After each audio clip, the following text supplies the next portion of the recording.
wait, I messed up. Uh-oh, you get your list is messed up. We're gonna get we're gonna hear ourselves talking while we're talking. All right. Okay. Hey, it's Friday. We're recording. We're live. It's Friday, we're live, and it's gonna be I think it's gonna be a good topic tonight because Yeah. we love St. George. We love talking about St. George. We talked Uh-huh. about St. George before. Yeah.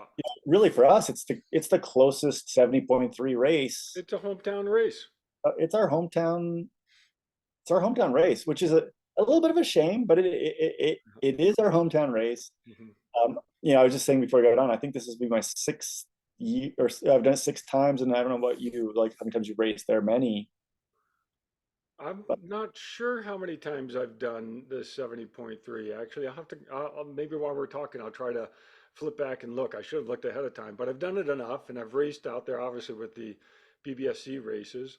And yeah, so we've got a lot of experience of biking back there, swimming in Sand Hollow, running, through St. George downtown as well as other places. And I have not done the run course that they have now, so I know that. I've done the other iterations of the course, the out and backs, and then the dreaded downhill, whatever percent grade that was. yeah, they've had many iterations. So this, I've actually done this course with one exception, and it's actually in the in town part where Oh, it's not much different. It's pretty much flat, anyways. But I've mhm. ran the golf course section. Yeah. We did that for the last 70.3 worlds that was there. It's actually so good. Like Is it? probably the best change that they have ever made to this Yeah. race was actually running it through the golf course. Okay. So I think it's spectacular that they're doing that. But yeah, this was my first 70.3, and I think it was 2013. I think it was my first Oh, one. okay. Okay. And I still can remember, finishing that race and couldn't get up. Mm. They used to have these basically lounge chairs that were beside like with the old town hall or whatever. Yeah. And I can remember laying there and literally I could not get up. My Every time I tried to get up, I'd like just kind of seize. And I was like, man, that was the hardest thing I'd ever done in my life to that point. And I was Yeah. like, I'm never doing this again. Like, and Yeah. I was Right. the Right. person that kind of egged me on to do it. I was like, oh man, I hate you Yeah. for egging me on. And now like it's one of my favorite courses. Uh, And I don't want to scare anybody. Like it's actually I don't think it's like the monster that everyone thinks it is now hmm. because the run course is significantly easier. Yeah. So I don't want to scare anybody, but I was ill prepared for a 70.3 at the time. Yeah, yeah. Let's see. The first year I would have done it was the year that we went to Austria for World Championships Oh, okay. So because that I was I 2015. qualified at St. George for Austria. So what year is that? That was 2015. okay. Yeah. Yeah, and that was the old course, which was the split out and back, which I enjoyed. I actually I liked it, other than getting up the hill. But I like that view up on the plateau there, and then coming down was always treacherous. But then hitting diagonal and coming down diagonals, just a nice feeling because that's a nice grade to run down. Other than the camber on the road, it's a nice finish the stretch. Like the traditional course was good. Like Yeah. I used to like it too because you get to like mile 9 and it's all downhill from there. Mm-hmm. You Mm-hmm. know, and that was always like a good feeling to have. Yeah. That being said, like I said, this course is in my mind better. Mm-hmm. Um, not because it's easier, but like the golf course section, it's kind of awesome. Like if you've ever been, I don't know if you've ever been in there, but the way the grass comes right up against the red rocks, it's just like this Mm. beautiful Oh contrast. yeah. Oh good. And the running on the golf course, you're running on the fairways, so the Mm-hmm. ground's actually pretty packed, and it's a downhill section mostly on the grass, and so it's like it kind of cushions it, like Nice. Yeah. you're kind of like being beaten up. You don't even realize how much you're getting beat up until you hit the grass. And you're like, Yeah. oh my gosh, this is so nice. Uh-huh. It's kind of like I don't know, being put into like a lazy boy for maybe a mile. You know what I mean? Oh, I It's love like it. I love it. it's Well, I do like the other courses that I've done that have a golf course section. It is nice. It's a nice break from being on the road. It's visually nice, and The courses do tend to be a little punchy with the steep uphills, downhills, and turns. I imagine St. George the same way, or Not really. Honestly, no? there's a couple Okay, turns in the golf course, but they're not like not bad. And the punchy point is actually getting into the golf course. There's a little bit of a steep hill. okay, But once you're on the golf course, it's there's I wouldn't even say it's like a traditional punchy golf course. okay, okay. Good, good. But it's nice. Having golf course races is actually a fun part of the fun part of the event. So, Yeah. and I even enjoy swimming in Sand Hollow. I like that. Now, this swim course is different than I've done in the past too, because we have done around the little island that's out there at one point. But this is the traditional sort of rectangle type of form for the swim. And the worst part about the swim is going to be, seeing that first buoy because we'll be swimming right into the sunrise. The angle is not bad though. It's actually better now than it used to be. Hmm. So that the start angle now is not as blinding as it Good. used to be. I actually think that the biggest issue with the swim, honestly, and we've done this with many races, is temperature. Yeah. At this time of year, it's super interesting. You could be 57 on Thursday, and then Saturday could be Yeah. 61. That's right. And it's really hard, and the wind really matters. Like how Mhm. windy it is the couple days before, um, it really can change the temperature of that lake. It's not that deep of a lake. Yeah. And with that being said, it's not going to be warm. No.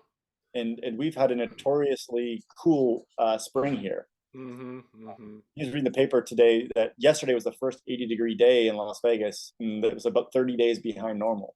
Oh, wow. Okay. Interesting. But we are, racing through the city of Hurricane. So, and it's called Hurricane for a reason. It can be windy. So where do you want to start going over this race? This is it is a favorite race for both of us. We enjoy it. It's a nice climate. It's a short, 2.5 hour drive from here. It's a very picturesque area. The food's good. Some good restaurants. Yeah. Where do you want to start? I want to start out, honestly, let's start out with the bike course because that's the thing I think this has notoriety for. And like Yep. you read on the forums and everyone's like, oh, it's such a hard bike course. Mm-hmm. And maybe I'm jaded, but I don't think it's that hard of a bike course. First of all, number one, it's net downhill. A lot of people don't realize that. Mm-hmm. Very few courses you'll ever do are net downhill on the bike. And it's not much, it's 200-300 feet net downhill. But it's net downhill. Um, there's climbing, but you have gears. Mm-hmm. But I always think it's interesting to be like, oh, it's such a hard bike course. And like, because it's so hilly and like, well, but you have gears. You can make it as hard as you want. Mm-hmm. The roads are spectacular. Mm-hmm. I was actually talking to somebody from out of town that's coming out and explaining like I don't know if you've ever ridden roads so good in a Yeah. 70.3. Right. Like yes, there are sections that are a little There's a bumpy, but couple of sections, but it's not bad. Yeah. it's not bad. And really the worst section is going up Snow Canyon, but you're going so slow it doesn't really Mm-hmm. matter. Mm-hmm. And Mm-hmm. the descent, that highway is perfect. Yeah. Um, you and I both have raced a lot of places. I mean, John, have you ever had such like a 70.3 with just consistently that good of roads? No, overall, the quality of the roads are great. Really, I was thinking maybe the finishing area going down Diamond, that may actually be the worst Diagonal. quality of the road. But Yeah. outside of that, yeah, no, it's good.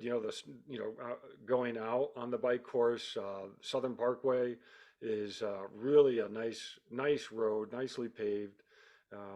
And you're right. It's a hard course. You got a lot of elevation, but you do have some rolling hills mixed in there that are a little easier than for me at least than sustained climbs. I mean, the sustained climb is really the Snow Canyon area. But yeah, so bike course. So we get out of the swim and we get a small hill in the beginning and then a slightly bigger hill within the first 10 miles. Yep. Yeah. And I actually don't, I haven't looked closely enough. Are they using that new bike path they put in? I'm looking at the course right now, and you know what? Actually, it does look like they are going to use the new bike course or that one little section between Sand Hollow. Yeah, So so yeah, then you're right. So you that missed that actually cuts little out hill. one hill. Yeah. Yeah, and then the first hill used to be steeper, Yeah. but Oh when they yeah, totally. changed it to the parkway, they've Hmm. actually mellowed that hill. Yeah. It's not nearly as challenging as Yeah. as it used to Hmm. be. It's Yeah, a good hill to warm up on, though. I mean, you for do sure. build up a little bit of heat going up there, but I actually really like that section of the course because you get the top of that hill, and then you've got a nice little, it's sort of flat section, but you can build up some speed as you go along, as you make your way towards the city of Hurricane, in essence. So, I know we're going to jump around a little bit today, but as far as the bike course, I really think the challenge is the weather on the bike course, Hmm. Hmm. right? I've raced that in a 70.3 in May and had no wind at all. Yeah, yeah, And we've raced it in October where we had the worst wind and some of the worst wind we've ever raced in. yep. Hmm. And that definitely dictates that course. Even the year, when the last time was a full before that was the World Championship when nobody finished. Yeah, Well, right. nobody finished, but there was a high DNF rate. It was the wind that was the issue. Yeah. And I think like preparing for the wind is actually a really, really important thing is to know. And there was one of the questions I got actually is when to ride a disc Hmm. in this Hmm. course and when not to. And Hmm. the wind absolutely will dictate that. Yeah, And I know when we had John Thornham on talking about discs, always ride a disc. yeah, right. But I would put the caveat, if you can have like gusts over 40 miles an hour, Hmm. maybe even over 30 miles an hour, you might actually not want one. Right. Um, and that being said, for people that can and have it, John, I mean, what would be your advice as far as a disc and or front wheel depth or rear wheel depth?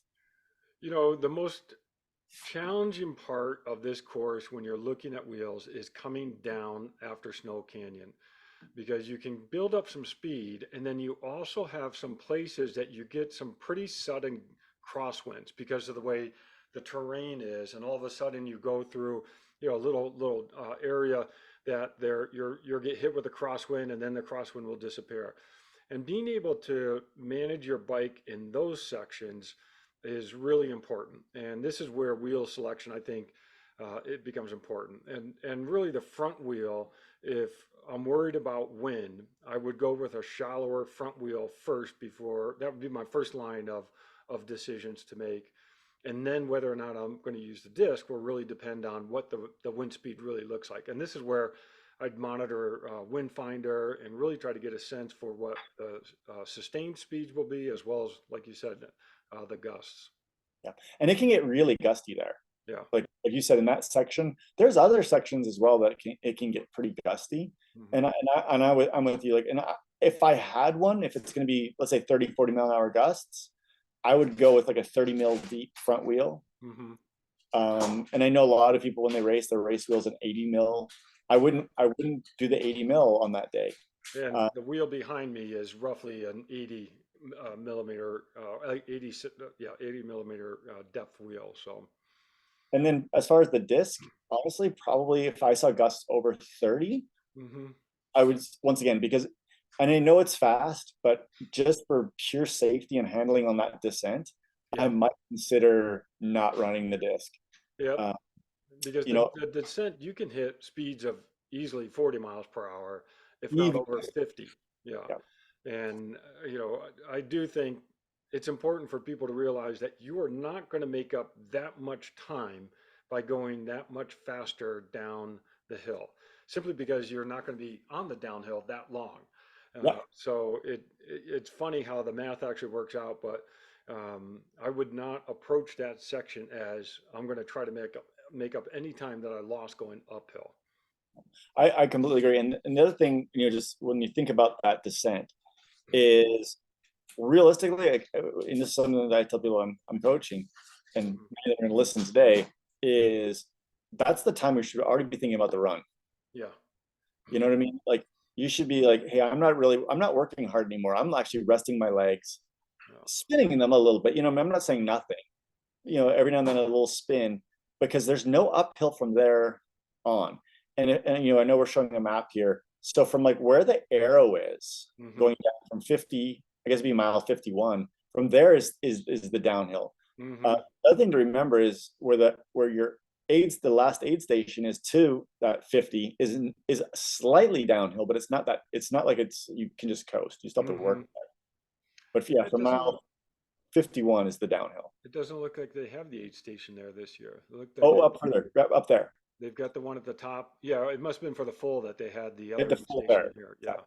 Yeah. So So, we are showing the map. If you're listening to the audio only version of this podcast, we're looking at the map now, and here's the top of Snow Canyon, and then we're headed down this section, ultimately finishing and entering T2 over here. So this is the part you're talking about as being steep, and I even say down this region here, this is where those crosswinds can really hit you, and you just need to be really on your toes and I'm on the drops. I'm not in my arrow position at that point.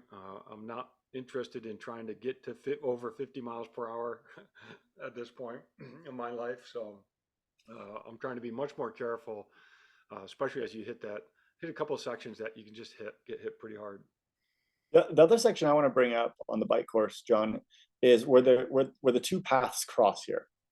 So This one? right there. So at mile 34, Uh-huh. you go under the bridge. Yeah. That is the Yeah, scariest part of the whole bike course for me. it is. Yeah.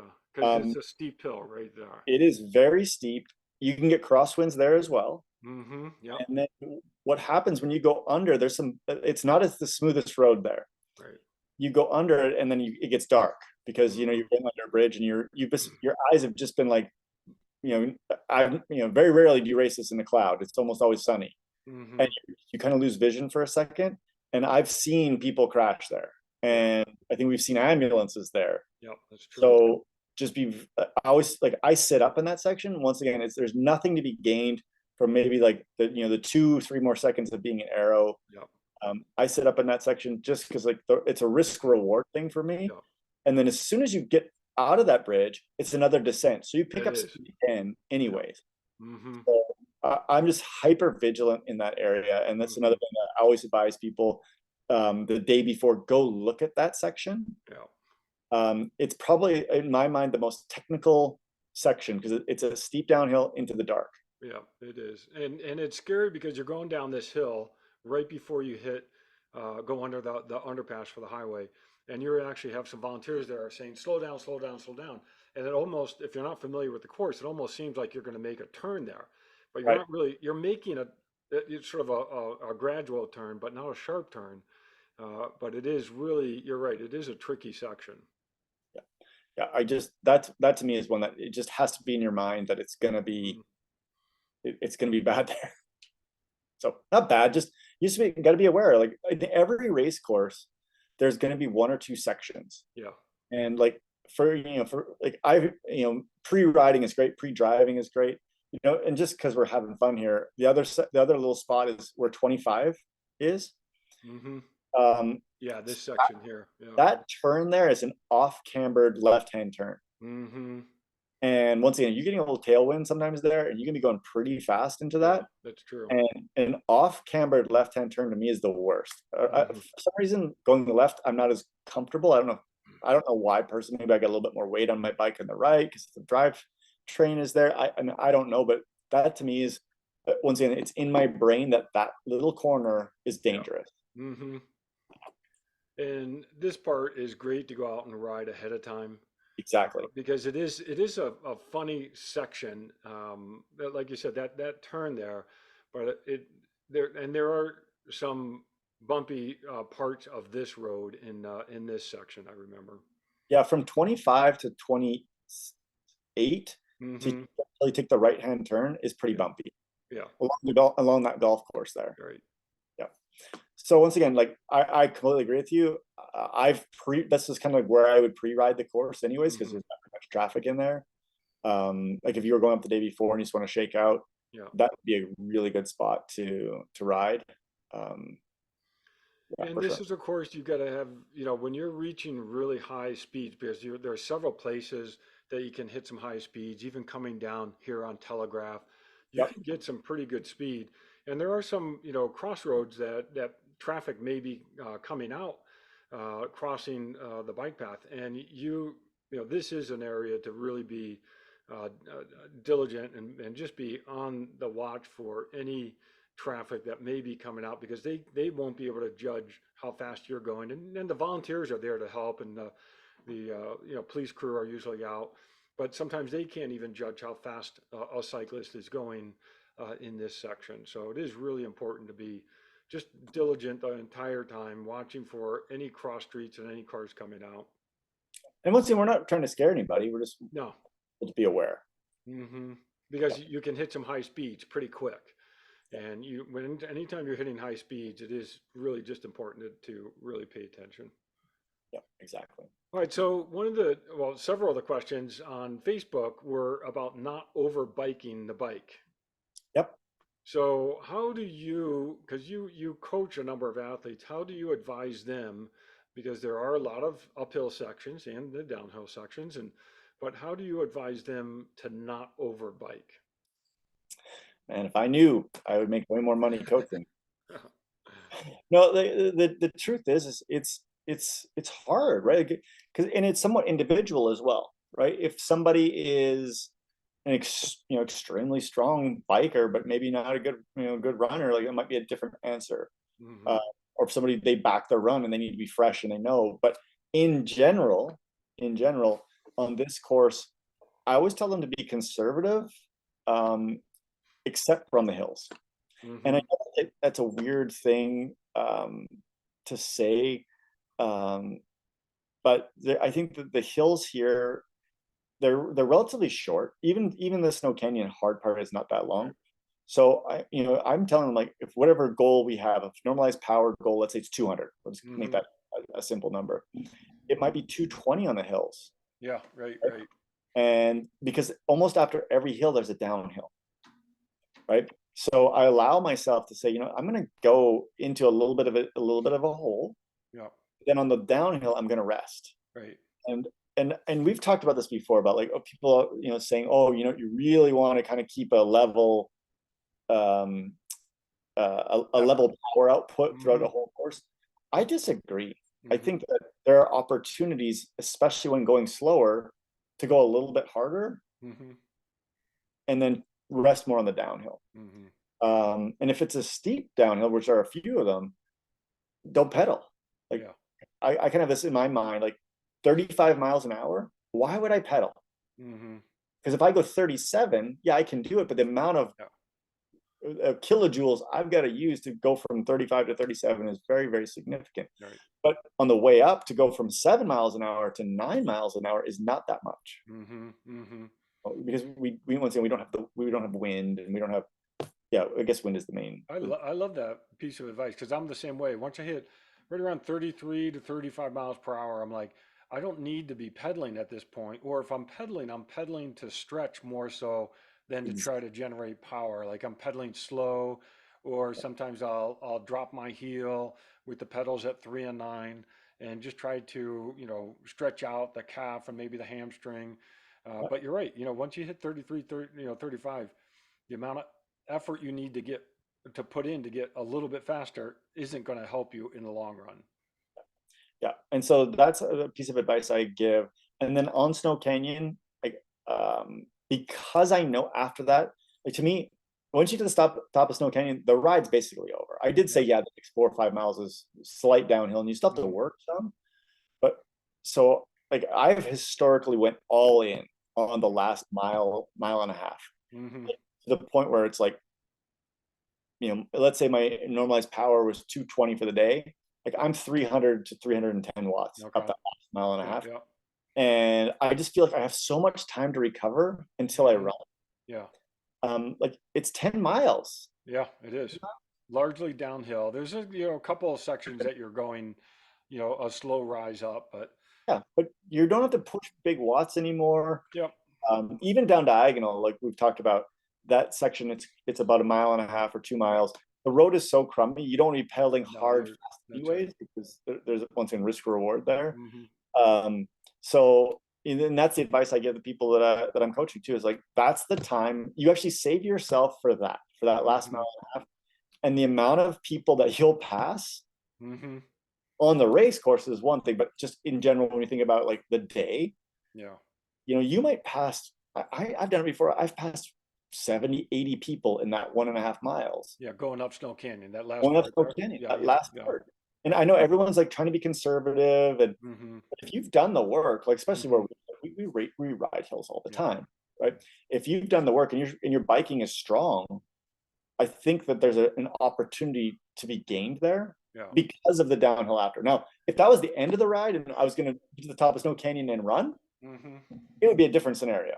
Well, and I agree with you, and I think this is where knowledge of the course is really important because you need to recognize when Snow Canyon, where the top is. And if you Yeah. haven't ridden it before, you'll be a little bit shocked that all of a sudden you're hitting a real steep area, and that steep area is really the last push. It's that, well, I always look for that black mountain at the top, and I Right. know I'm pretty close to being As soon done at as you that see the point. lava. That's right. When you get to the lava, that's it. And then you just get up around that part. And so knowing the course and knowing what to expect in that last section, I think is really important because then you can push. Because if you haven't ridden it before, uh, it, you just don't know you don't know where it's going to end. So, Oh, it's super yeah, tricky. Like I even I've written it many times and I know exactly where it's going to end now. yeah, Even though I still question it. right, right, right, right. I'm like, I know Is it's this it? Yeah, 2.5 miles in. It should be a mile and a half, but yeah, man, that looks really far because it's yeah, kind of false because yeah, the highway goes up to the left. yeah, yeah, And you can actually start to see the highway. And like, am I going up there? And you're yeah, not. You're actually right. to the right, but you Hmm. can't see it. Yeah. So no, I think you're right. And you know, another thing is with that one, I've talked to people before that have driven it and they hadn't appreciated it. No, it's hard to get a sense of it. Yeah. Like, oh, well, we drove it the day before. I'm good. Hmm. And the other thing is, and I know I've already said this, but I think I need to reiterate it, is social media lets you know that this is like the most difficult climb you'll ever do in the world. It's not, but it's And it's okay. It's not good. It's an excellent climb, but yeah, an excellent climb, but yeah, like in the grand scheme of things, it's a mile and a half. Like, yeah, yeah, the bottom, it's a climb, but it's like the bottom half is what maybe maxes out 3-4%. yeah, yeah. I'm not sure what the grade is. Yeah, Not much. yeah. It's really once you get to the second half, and I say 2.5 out of the 4 miles is Hmm. where it turns up, and yeah, you're in your smallest gear and you're working hard, but Yeah, I think the mental side of Snow Canyon is like it has this mythology. yeah, yeah. Right, The right. day before, if you're sitting around like at an athlete briefing, everyone's talking, oh, Snow Yeah, Canyon, Snow yeah, Canyon. Like, yeah, especially for people from here. Like I get it. If you're coming from Florida yeah, and yeah, you look at that, that's a monster. yeah. That's right. But for us, like I always tell people, if you want to know what kind of it feels like, ride the loop. Hmm. Hmm. Yeah, right, right. It's The a ride, 20 climb. It gets really steep Red near the Rock top. Loop. Yeah, Red Yeah, Rock Loop, or even riding the River Mountain Loop Trail Loop. Both of those are good. Really going River Mountain Loop Trail going clockwise is a good simulation of Snow Canyon as well. yeah. And then once again, have the proper gearing. So this is a question I've been asked 3 times this week, Hmm. people. And I think once again, you have to test it, right? So like Yeah. go and ride once again, either where you said or I said, where it's like Hmm. you're gonna have 7 to 10% maybe. Hmm. And can you maintain a cadence of like say 60 or above? Yeah. If you can with your gearing you have the right gearing. If not, you're gonna have to you might have to make a change. Hmm. Because we don't want people like doing 40 cadences and Yeah. or walking, getting off their bike and walking. Um, and I think that's the thing to kind of keep in mind. There's no right answer, by the way, when Hmm. somebody asks what's the gear ratio for climbing up Snow Right. Canyon, because my gear ratio Hmm. at 3.5 watts per kilogram is different than yours, Yeah. right? And so I think it's a test, and when in doubt, like you have a better gear ratio, like a larger ring in the back Hmm. or a smaller ring in the front. Yeah. You'll need something bigger than a 25 on the back. Yeah, I mean, honestly, Most of us, yeah. a 28 is kind of like you got to have a 28, and Yeah. if your bike can do it a 30, Yeah. but then once again, if I had a 50-34, Hmm.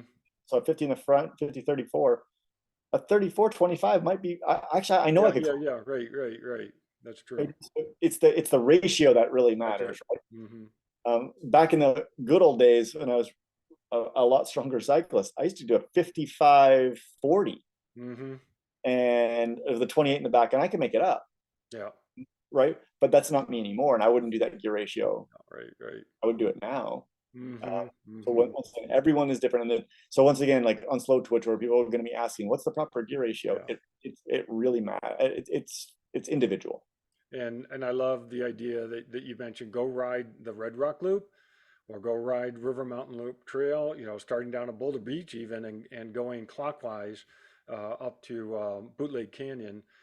Those are two really good ways to test out whatever gear ratio you have, if that's the ratio that you're gonna use during the race. Just know that you've got, whatever 40 miles in front of that type of climb. Exactly. Yeah.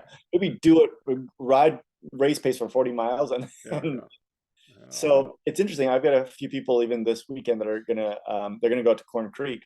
So that for Hmm. those who aren't familiar, it's a pretty relatively flat place to practice time trialing. But after 40 miles, they're gonna go climb Lee Canyon. Mm-hmm. Just for 4 miles. It Yeah, just was right. to be fatigued a Hmm. little and then go climb. Yeah. And that's another thing that you could potentially do is like pre-fatigue yourself a little bit before. So we've got a live comment. Is the course a high DNF course? And actually, um, I don't know the numbers off the top of my head, but if there are a lot of DNFs at St. George, it's not because of the course, it's because of the weather. Absolutely. And the one year that, where were you when the storm hit? There were a number of DNFs, but it had to do with the wind that came in and the hail, and it was just a crazy storm that really interfered with the ability to even race. So it's not a DNF. It's not a high DNF because of the course. Yes, it's a hard course, but really it ends up being a weather issue that would typically drive a DNF rate up. The other thing with the DNF rate is the temperature here. Yeah, the water temperature. Are you So the talking water water temperature, temperature or air? both. So Yeah, the water temperature being cold creates yeah. DNF. Mm-hmm. And if it's a cold, windy swim, Yeah. there's going potential DNFs. Mm-hmm. Really rare that you have a windy swim there in the morning. But it Mm-hmm. does. I mean, it has happened. Obviously, It like has, we yeah. at the Mm-hmm. World Championship, the full. No, it was the same race. Yeah. The same race. Some people were still in the water when Yeah, when yeah, the somewhere, that's right. We were out somewhere, and then I think the women's waves were getting hit with the storm in transition T1 and during the swim. the other issue is the temperature as far as heat on the run. Yeah, It can get you could be 100 degrees it, by noon this that's time. right. It could Mm-hmm. be it Mm-hmm. could be 100. One year I remember specifically, not the year we did the full there. That was a hot day, but that Mm-hmm. was later, wasn't it? No, same time as May. Yeah, Um, it was over 100 degrees, yeah. and that matters on DNFs for for for for people. It can be cold in the morning, and then it can, even in a short 4 hours, it can heat up pretty quickly. So I think that is important just to know what type of clothing gear you need to be successful on the day, knowing that you could have quite a change even within 4 to 6 hours. Yep, absolutely. Okay. Other questions, or we Let's want to move on? see. Yeah, Jerry wants us to talk duathlon. I don't think there's any duathlon option for this one, Jerry, but yeah, Jerry's a very competitive duathlete for sure. Let's look back at, okay, questions. Yeah, William asks, why am I doing this? I love the question. Hopefully you can. Yeah, and Candace gave a nice reply. Whatever, whatever you do, have an answer to that question. Whatever the answer is, you got to have an answer. Otherwise, you will get to a point. Why am I doing this? And whether it's the weather, whether it's the course, whether it's the wind, the temperature, you got to have an answer, and then that will help you find the finish line. It's a good challenge, that's for sure, and I like it. Yeah, how do Want to you? talk about the? Oh, you want to talk about the run a little bit? Yeah, so that's good. This is the question. Chip asks, how hard can you go on the bike and still have a great run? And that's a little bit of what we just talked about. But I think let's segue into the run segment. So how do you, coming in on the bike, knowing that it's mostly downhill from about what mile, from diagonal on, that's about a 2 mile stretch there. What do you do in that last section to get ready for the run? I honestly, it's so dependent on who's around you, what's happening. Once again, you got to keep your head up because there's so much going on there. That's That's true. where you have the most fans, Mm-hmm. the most family and friends. Yeah. So there's a lot of distraction. The Mm-hmm. run course is already happening. It's going to be on your left. People Yeah. are going to be running. So there's the distraction of people running. There's the aid stations for the runners. I think there's two on diagonal. That's right. That can be very distracting. And so if you're in a pack of people, in my mind, you've got to keep your head on a swivel there Yep. Yep. on the bike. You just have to. Like, there's accidents there all the Mm-hmm. time. And it's a little bit of a bumpy section. I'm not gonna lie. So I don't try and, like, once again, I think we said, I'm not trying to make up places there. Mm-hmm. I'm literally trying to survive to get to the run. And I'm trying to, like, kind of let my legs chill. Like, I've done that at 35 miles an hour with a tailwind, and it's like kind of scary Yeah. Yeah.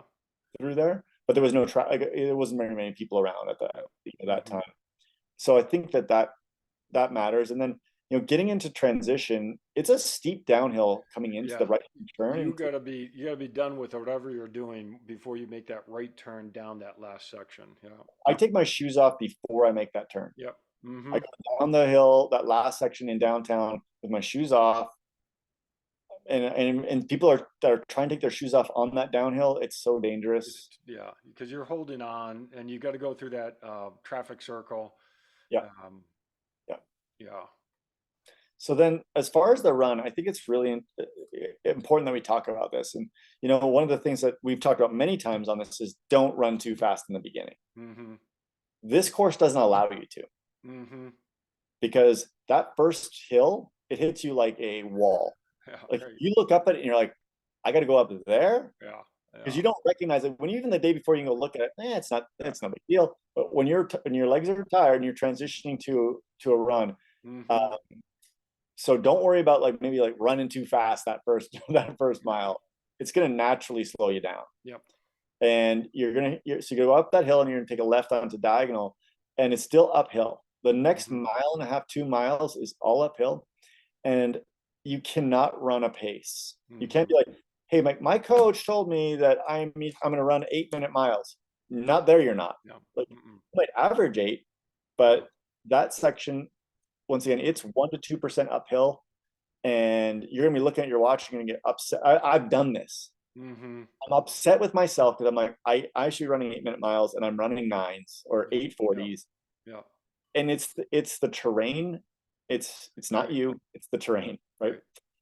And I think that that's an important thing for people to be cognizant of. Um, that when you're running uphill and you're tired, you just can't hold the pace. Now, pro triathlete, different story, right? But Mm-hmm. we're not pro Mm-hmm. triathletes. Yeah, no, totally. And this is a two loop course. And Yep. so you get to do that twice. Yeah, you do. But I agree, coming out of T2, the key word is patience. Just be patient and find your pace that you can sustain, and don't even worry. So I don't look at my watch much, especially in that section. I'm just going by RPE at that point. Some Yep. people like to monitor heart rate, whatever it is, but you're trying to start off, and you've got 13 miles, and that first, what is it? First 3-ish miles, 4 miles are pretty much uphill. Yep. Yep.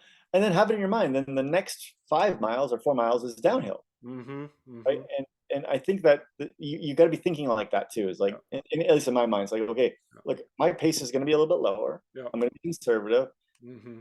There will be every step you go up, you get to come down, Mm-hmm. right? And I think that's a good mindset. Like, I'm with you. Like, I don't look at my watch in that section. Right. Right. Right. I don't look at my Mm-hmm. heart rate. I don't. I just. I'm with you. Go off of RPE Mm-hmm. and try. But it's gonna be hard no matter what. Even if you Yep. go easy up that first hill, it's hard. It is. Yep. Mm-hmm. That's where you put the fake smile on your face, Yep. right? But the good news is there's tons of people there, Yeah. Right. and they can kind of help pull you up that hill. Mm-hmm. And there's Mm-hmm. always you're always buoyed by getting off the bike, Mm-hmm. right? So then, let me bring up the run course here. The part that I've not done, and you can tell me about it, is once you go into the golf course. So you come up on diagonal, You're coming up here. I've done this part, but now here you're Yeah, turning into the golf course. and there's a hill there. So Okay. you see where the aid station is. Yep. So and there's a little tiny little chicane, little right before it. Okay. That's a steep little section. Okay. Yeah, like it might be the steepest part of the whole run course, Okay. but it's only like I don't know 50 meters, Okay. not 50 meters of altitude. I'm saying 50 meters long. Mm-hmm. As soon as you take the right, I mean it's all uphill, but Yep. that's a little tight little section. But it kind of happen in your mind once you get over that little hump, then Yep. it's basically downhill. In the golf course, it's a little bit rolling to there, and then from that corner, it's all downhill. All downhill. Okay. And this is I take it this is the fairway part that you're Yeah, talking about. Yep. and then that's the next fairway. Mm-hmm. Yeah, And then you're back onto a path or no, the street here, that's a street. Yep, and and then it's all down. diagonal. That's all downhill. Yep, all diagonal. And then you do a out and back here Yep, and that which is on dead flat. Tabernacle. That's the only flat part on the whole course, by the way. Yeah, Is yeah, that right. That is flat. And that's it's further out than you expect it. yeah. So it looks like, oh, this is just a short segment, but you're running there. I don't know how long that is, but that's always a little Especially on the long. last lap, by the way. Yeah. That's what? On the last lap. Yeah. On the first lap, it's not so bad. On the last lap, because you see the finish line as you're coming down. Uh-huh. As you come down Main Street, you see the finish line, but you got to take a left and then go out and back. Okay, so you still do this section on the finish of the second loop. So you go Exactly. out and then back and then finish. Okay. Yeah. Oh, nice. All right. Yeah. Now, like honestly, that is literally the only flat section of Mm-hmm. the whole run. Um, it's actually this is interesting because this is a little different than the run course I've done. Up on the top part, this is new. Mm-hmm. So mile 2 in there, that is new. Now we Okay. ran that in the full when we ran the full Ironman here. Oh yeah, sorry, I described that wrong. We come up here, then we go through the Yep, tunnel here, and then exactly. um, That section there where that's new. yeah. They have not ran that section before in the 70.3. Okay, and this was part of the full, at least this section here. I know. And that's uphill there as well. Yeah. So you're actually gonna get a little bit of downhill before you get into the Mm-hmm. golf course. Mm-hmm. Yep. Okay, But and then you it's come not back, like and then super steep. all right, It's good, not, good, yeah, it's not super steep. good. Oh, Hmm, interesting. yeah. Okay, so the other question that's related to this part of our discussion is where should you be 3 weeks out to make sure that you're on target for the race? Because we're about 3 weeks now. Yep, 3 weeks tomorrow. Yeah. So where should you be? In with the athletes I'm coaching, almost devastated. Almost devastated. I love it. If you really want to perform at this, you've got to you want to get on the podium, you want to be in the Yeah. top 10. Like this is like probably your biggest weekend. Yeah. That's right. As far as Hmm.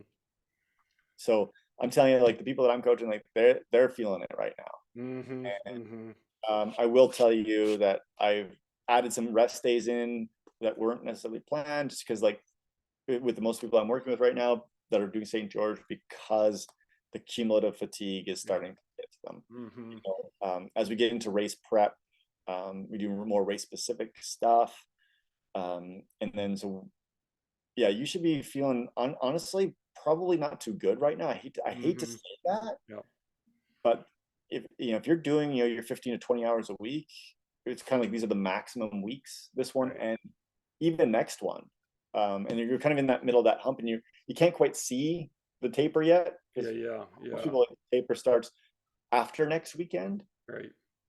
And so now's the honestly is it's funny because I have some athletes that are kind of questioning, Yeah. am I ready? And some that are like, man, I'm crushing it right now. Like Yeah. I'm feeling, I'm sore and I'm tired, but like I'm hitting the workouts. And so Hmm. it really is, it's a little bit individual, but in my mind, like you should be feeling pretty fatigued right about Yeah. now. Yeah. Everyone around you is irritating you at this stage. Or you're irritating Because everyone. it's you. It's not you, but It yeah, is you. it is you, right? Not you, Me, me. not you. But yeah, it is. Yeah, this I agree that this week is probably your peak week in terms of volume, Yeah. for sure, and frequency. This is a big week, and next week is still a good week to put some time in. Uh, but then, as you said, then the taper really begins after next week. So. Right for me, if I have a week and a half for taper, I'm feeling pretty good at that point. Um, so but I am like you, I'm pretty tired right now. So, And but that's a good thing too, right? Like if you've gotten to that point where been able to put your body into that position where you're fatigued, hmm you know you're gonna come out of it and you're gonna recover and you're gonna recover stronger. yeah, Um, if you never get to that point, hmm like you didn't probably get everything you could have gotten out of yourself. yeah, Um, the other thing is it's okay at this time even to not hit all the numbers, right? hmm Like we have these numbers that are like, oh man, I really like to do these intervals at this, yeah, and you have to be able to accept that maybe I'm not going to hit them because of just the cumulative fatigue. right, It's so hard to predict, right? yeah, Um, to me at this point, it's like if you have one or two bad sleeps, hmm you're probably not going to hit your interval numbers, right, right, right, and you've got to know like when to, if you work with a coach, like reach out to them and say, hey, like it's been a couple nights I haven't slept well, hmm we need to reset, and like this interval workout I'm doing today, whether it's swim, bike, or run, it's not going to happen, and you need to reset and be like, oh, it's okay, like it's completely okay. hmm What in my opinion, what you shouldn't do is just keep dumping it, right? And like if let's say you want to do some intervals, I don't know, 2 by 20, just easy, two hmm by 20, and your goal was 220 watts. You didn't sleep good for 2 nights. yeah, It, maybe it's time to say, I'm not even going to attempt that. I'm going to do an easy ride, hmm because I know I can't hit the number, and I don't want to kind of be in this nebulous gray area of like say 200 watts. right, So instead of just adding fatigue for no reason, like switch it up, hmm or hmm just take a day off. Like that's the other thing is like I think that people get so caught up in this time, especially. Oh my gosh, I can't take a day off right now because like I right, got this right, 3 weeks. But actually, like it's probably a good time to take a day off. hmm Well, your best chance of success is getting to the start line injury free. And yes, you want to have all the fitness in, but you really need to be careful about overdoing it at this stage and doing that one more workout that may actually, instead of giving you some benefit, may actually pull you back and cause a problem that you have to deal with and maybe ends up disrupting the next 2 weeks of training. So you do need to be really careful. You the question of what are the key workouts, I think is really individualized. And this is something that I know I always, last week we talked about post race evaluation. And this is something I always try to go back and look at my training leading up to an event and see what were the workouts that I think really had an impact on race day. It's hard to actually predict, hard to actually tease this out from a science perspective. So there is a lot of anecdotes, but by taking good notes and keeping your training log and evaluating it, you can go back and say, well, you know what, this was the typical hour I needed to get in on the bike going into the race, or typical weekly mileage I need to get to, or what type of long run you need to hit in order to be comfortable with going into the race. So I'm going to play the total devil's advocate here, which hmm is maybe the key workout was the day you didn't work out, Yeah, totally. That's right. right? Right. Like seriously, when you said, I need the day, hmm and I also feel there are no key workouts. hmm It's this, we've talked about this so many times, that athletic, or that being an athlete, an endurance athlete, is a consistency game, Yeah, right? totally. It's what if your key workout was 6 months ago? hmm hmm Like I don't think that there actually are key workouts for this type of racing. hmm Like is a 4 hour long ride more key than a day you go and run hills? Right. I don't know. I honestly don't know. And I think the research that I've read pans this out. It's not about one, two, three workouts. It's Hmm. about consistency over time. No, totally. No, I 100% agree with that, but I also know going into a 70.3, I like to have at least a couple of rides over 60 miles. And in order to do those rides, I need to be consistent with my training to get to that point that this 60 miles is no big deal to go and knock out. So, totally agreed that it's not a single workout. The success that we're going to have on race day is because of what we did 2 months ago, 2 years ago, whatever it is. It's that consistency over time that's really going to build your fitness up. Now, we do have a live comment that Kate says she's going to start biking tomorrow. All right, that's good. And I know she's kidding. But yeah, it is. You do need to have some consistent training leading into any 70.3, let alone this one in particular, because it is a challenging course.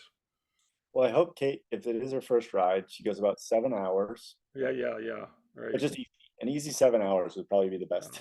yeah. At this No, Uh, and it's so hard, like because so many other sports, you think like they talk about the key mhm, section, the key work. mhm. Um, I and once again, I just don't see that in this. And that being said, like everyone wants to think there is. Hmm.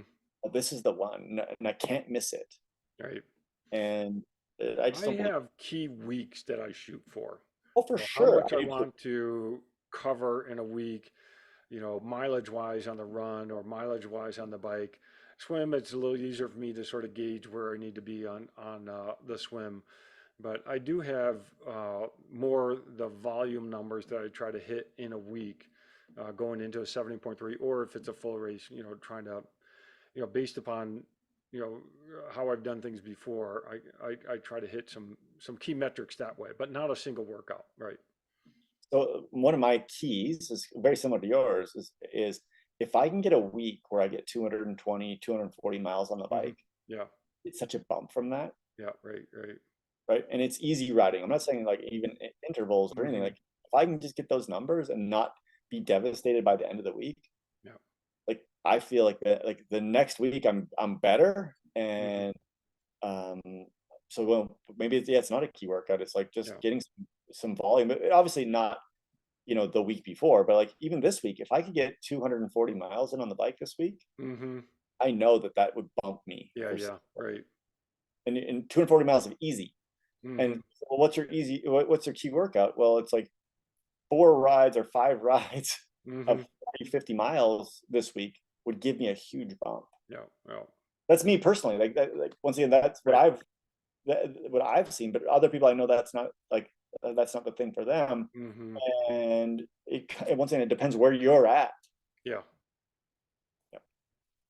Oh, Good I to love it. Well, we covered a lot of ground. Something we didn't get to, and maybe we can do another episode on this, is the logistics of the race, uh, where you stay, how you get to the start line, what you take race morning, because it is a point-to-point race, and so there is a level of logistics that you have to manage so that you're starting the race and not stressed out at that point.